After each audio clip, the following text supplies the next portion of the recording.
चुनावों की घोषणा की है। मैं इसका स्वागत करता हूं।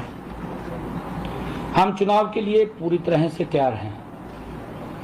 भारतीय जनता पार्टी हरियाणा में तीसरी बार बड़े मैंडेट के साथ सत्ता में आ रही है। हम तीसरी बार हरियाणा में सरकार बना रहे हैं। मैं हरियाणा के मतदाताओं से अपील करता हूं कि लोकतंत्र के इस पर्व में बढ़ चढ़ करके भाग लें, अपना मत अवश्य वो डालें। आज मंत्रिमंडल के समक्ष जो अभी पिछले दिनों माननीय सर्वोच्च न्यायालय द्वारा नौकरियों में अनुसूचित जाति के कोटे में वर्गीकरण के संबंध में हरियाणा अनुसूचित जाति आयोग की जो रिपोर्ट थी वो आज रखी गई। उस रिपोर्ट को कैबिनेट ने स्वीकार कर लिया और स्वीकार किया है क्योंकि चुनाव आचार संहिता लगी हुई है। चुनाव आचार संहिता उसको हमने देख करके ये अनुशंसा किया है कि चुनाव आयोग को भेजी जाए रिपोर्ट। जैसा भी चुनाव आयोग उसके ऊपर दिशा निर्देश देगा हम उसको आगे बढ़ाने का काम करेंगे। एक ये अनुशंसा है क्या? जी मैं आपको बताना चाहता हूं कि ये दो प्रकार के वर्गीकरण की सिफारिश माननीय सर्वोच्च न्यायालय ने की है। एक अन्य अनुसूचित जाति, दूसरा वंचित अनुसूचित जाति। उसके अंदर जो ऐसी समाज के अंदर गरीब व्यक्ति है ऐसे लोगों को, और उसके अंदर आयोग ने ये विश्लेषण भी किया क्योंकि रिपोर्ट पिछले कैबिनेट के अंदर हमने आयोग को भेजी थी। आयोग ने जो ऐसी आयोग है उसने इसके ऊपर विश्लेषण किया कि वंचित अनुसूचित जाति की संख्या में 50% से ज्यादा हिस्सा होने से के बावजूद उनका नौकरियों में प्रतिनिधित्व तुलनात्मक रूप से काफी कम है। ये आयोग ने रिपोर्ट देकर के भेजा है। कौन सी जाति है सर? ये मैं बता रहा हूँ मैं सारा कुछ बताऊंगा आपको। बात पूरी हो जाए सवाल बाद में मैं आपको बताऊंगा कि अन्य अनुसूचित जातियों में जैसे चमार है, रेगर है, रायगर है, रामदासी है, रविदासी है, बलही है, बटाई है, मोची है, जाटव है, ये अन्य अनुसूचित जातियों में शामिल हैं। वंचित अनुसूचित जातियों में जैसे वाल्मीकि है, धाणक है, ओड है, बाजीगर है, मजहबी है, मजहबी सिख है। इसके साथ साथ 36 अन्य जातियां भी हैं जो इसके अंदर वंचित अनुसूचित जाति में शामिल हैं। हरियाणा में आज सरकारी नौकरियों में सीधी भर्ती में 20% कोटा अनुसूचित जाति के लिए आरक्षित है। आयोग ने यह सिफारिश किया। मैं आयोग की बात कर रहा हूं। आयोग को हमने पिछले कैबिनेट के अंदर भेजा था। आयोग ने यह सिफारिश की है कि इसका आधा प्रतिशत यानी 10% वंचित अनुसूचित जाति के लोगों के लिए आरक्षित किया जाए। यदि कोई योग्य अभ्यर्थी वंचित अनुसूचित जाति से नहीं मिलता, अगर उससे नहीं मिलता तो उस स्थिति में अन्य अनुसूचित जाति के अभ्यर्थी से उस पोस्ट को भरा जाए, चयन किया जाए उसका। ये उसके अंदर उन्होंने सिफारिश की है।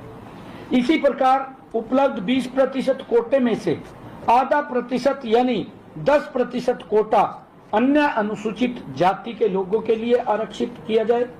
यदि कोई योग्य अभ्यर्थी अन्य अनुसूचित जाति में से नहीं मिलता तो उस स्थिति में वंचित अनुसूचित जातियों से अभ्यर्थियों का चयन किया जाएगा। हाँ जी, इधर से भी ले सकते हैं, उधर से भी ले सकते हैं, दोनों भी खाली ना पोस्ट रहे।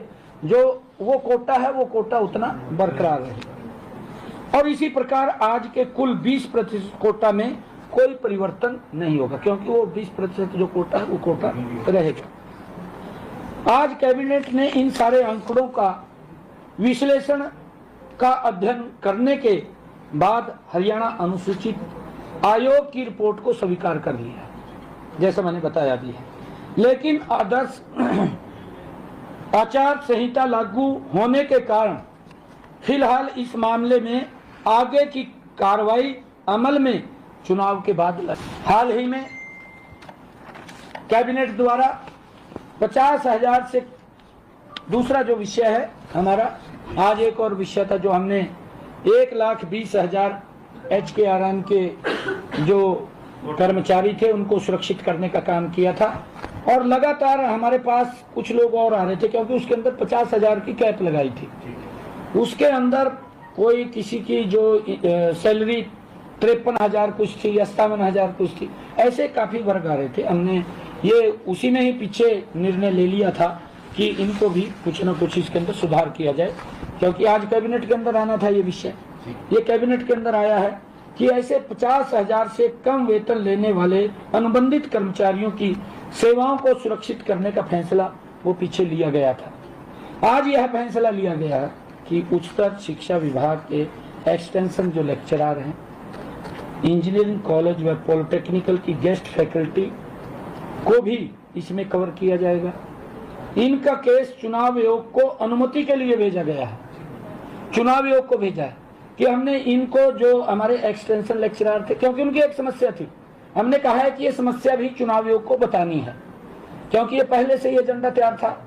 और एजेंडा तैयार था तो आज एक कैबिनेट की बैठक थी, उसके अंदर हम निर्णय तो दे नहीं सकते थे, कोई भी न ले सकते हैं जब तक चुनाव आयोग नहीं बोलता। चुनाव आयोग बोलेगा तो हमने कहा है कि इसको चुनाव आयोग को भेजें। अगर वो हमें इसको, क्योंकि ये समस्या है, क्योंकि उनकी ये एक्सटेंशन लेक्चरर हैं, इंजीनियरिंग कॉलेज के हैं और पॉलिटेक्निकल गेस्ट के हैं, कि आप चुनाव आयोग को भेजें और जो भी वो अनुमति देगा उसके बाद उसके ऊपर हम कार्रवाई करेंगे। हम केवल चुनाव आयोग को भेज रहे हैं। चुनाव आयोग को हमने रिपोर्टें देखी, आज उसके ऊपर देखिए, मैंने बताना तो था ना भी, क्योंकि एजेंडे में था। ये हमारे पास आया, निर्णय कोई नहीं किया, निर्णय चुनाव आयोग के ऊपर है। अगर वो निर्णय करता है तो ठीक है, नहीं तो उसके ऊपर परमिशन देगा तो लागू कर देंगे। चुनाव आयोग के ऊपर है। 50,000 से ऊपर है एक्सटेंशन लेक्चर या जो भी है। हाँ, मैंने कहा है कि इसके अंदर कुछ एक्सटेंशन इंक्रीज किया, उसके अंदर इंक्रीज किया कि हम उनको शामिल कर ओपन करें। इसके अंदर ऐसा किया, हमने ऐसा किया। बाद में सवाल करें तो अच्छा नहीं, ऐसा किया है। इसके अंदर भी एक साथ लगे टीचर, जिसकी डिग्री कम थी उसको 35,000 रुपए मिल रहे हैं, क्योंकि पूर्व के अंदर इसी प्रकार से वो लगाया गया था। और जिनके पास PhD की डिग्री है उनको सैलरी ज्यादा मिल रही है। वो कह रहे कि हमारा तो कसूर नहीं है कोई, हम साथ लगे, ये तो सुरक्षित हो गए, हम सुरक्षित नहीं हुए। तो उस समस्या को, जेन्युइन समस्या थी उनकी। हाँ, ये लगभग 2,000 के करीब है सर, लगभग इतना है। हाँ, इतना क्या।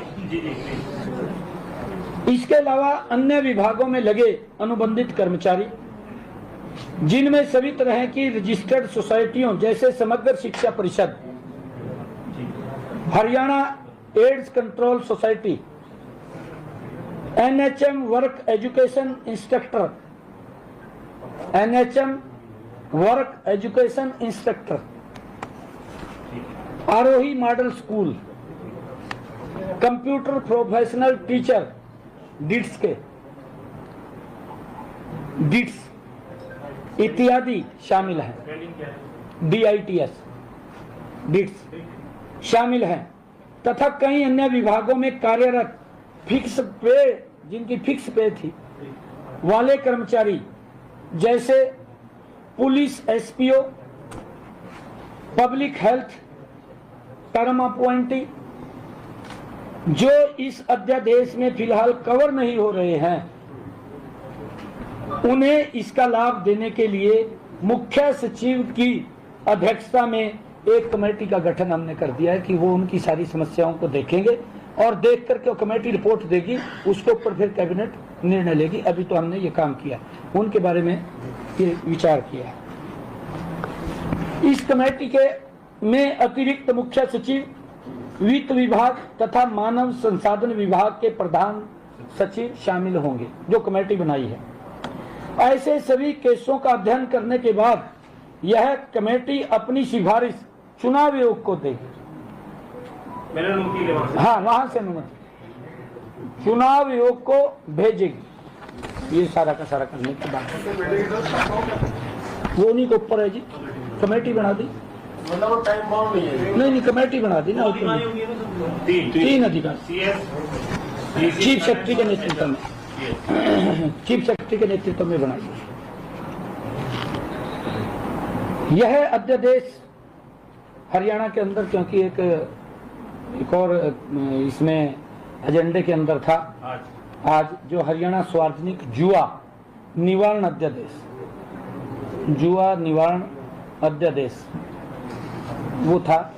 यह अध्यादेश हरियाणा में सार्वजनिक जुआ घरों को चलाने, खेलों या चुनाव में सट्टेबाजी, खेलों में मैच फिक्सिंग या स्पॉट फिक्सिंग तथा इससे जुड़े सभी रोकथाम और दंड का प्रावधान करने के लिए लिया गया है। इसके लिए एक हमने इस बात को स्वीकार किया है कि ये कहीं अगर जुआ ये कोई होता है, सट्टेबाजी होती है, तो उसके ऊपर कानून लेके आए, कानून उसको रोकने के लिए कानून लेकर के आए।